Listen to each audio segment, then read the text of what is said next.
ብዙ ጥቂት የሚሆንብን የነካነው የሚደርቅብን ተናግረን ማንሰማው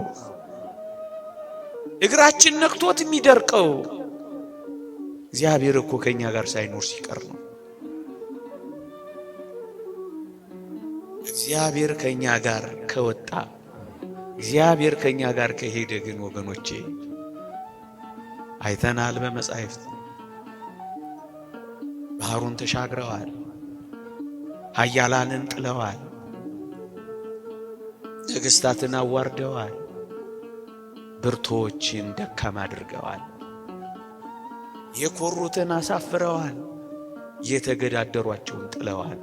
ምክንያቱም እግዚአብሔር ከነሱ ጋር ወጥቷል።